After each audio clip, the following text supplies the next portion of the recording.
Halo kanca-kanca kabeh, selamat teko maneh. Ing panjlentrehan iki, kita arep ngulik barang siji bab sing janjane cedhak banget lho karo urip kita sedina-dina. Apa kuwi? Yah, paribasan Jawa. Nah, jajal digateki ukara iki. Becik ketitik ala ketara. Mesti wis ora asing maneh to, sering banget kita krungu iso saka simbah, wong tuwa, utawa malah pas nonton film. Ukara sing ketoke sederhana ning maknane jero tenan. Bener banget. Ukara-ukara kaya ngono kuwi jenenge paribasan.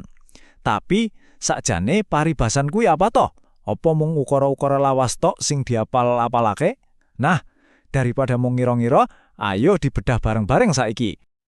Oke, ayo diwiwiti saka pitakonan sing paling dasar dhisik.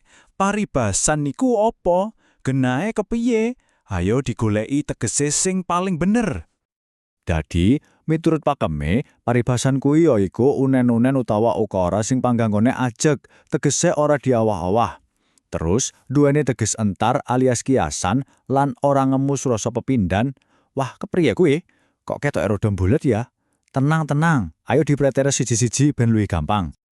Nah, iki carane ben gampang. Kanggo memahami teges sing rada bulet mau, kita kudu ngerti ciri-cirine. Apa wae sing marahi siji ukara kuwi iso diarani paribasan.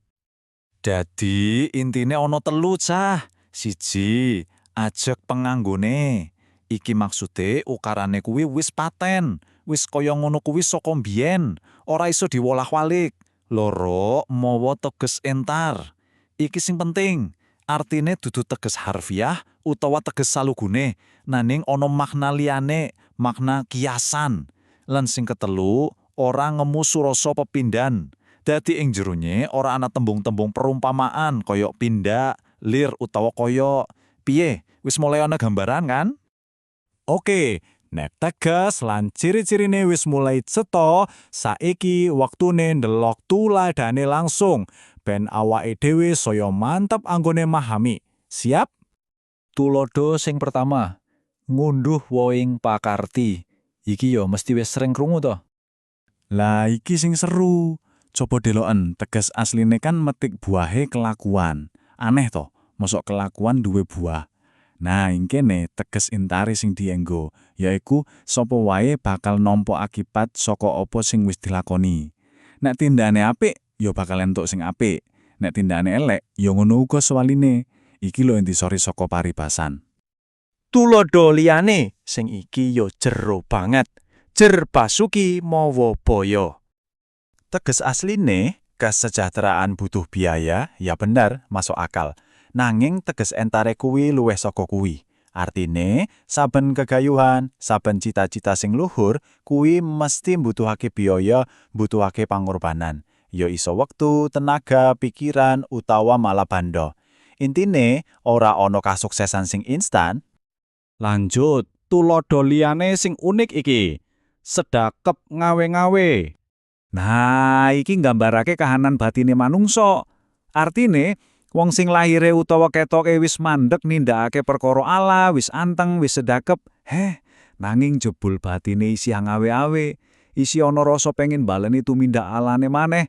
Jan nggambarake perang batin tenan. Nek digatekke saka tulodo-tulodo mau, ketok banget ya bolane. Jebul paribasan kuwi dudu mung ukara endah, dudu mung hiasan basa. Ing saben paribasan mesti ana wewarah luhur sing sinimpen. Bener banget. Saben paribasan kuwi ibarate kapsul wektu. Isine yo piwulang moral lan pendidikan budi pekerti sing diwariske para leluhur kita. Lah terus inti piwulange apa wae? Wah, akeh banget.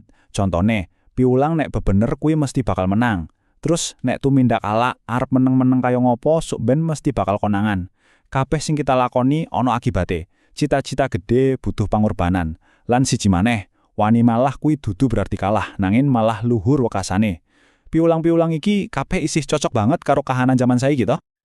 Sing luwih keren maneh, cara para leluhur nyebarake piwulang iki. Ora mung liwat pitutur langsung, nanging uga diselipke kanthi alus ing cerita-cerita wayang lan lakon drama.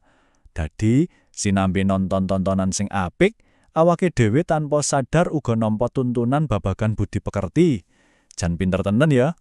Saiki, sawise ngerti teges, ciri-ciri, tulodo, lan piwulange, terus apa kaitane paribasan iki kabeh karo uripmu saiki?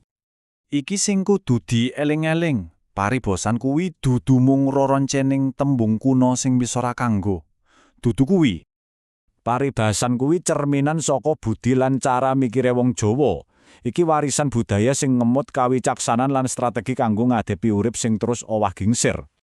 Dadi, intine ngene cah.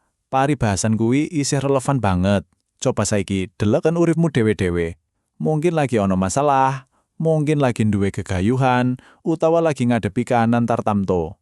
Nah, saka akeh paribasan sing ana, kira-kira paribasan endi sing paling pas kanggo nggambarake kahananmu saiki? Coba dipikir lan direnungke. Matur nuwun wis ngateki nganti rampung. Muga-muga ana gunane ya.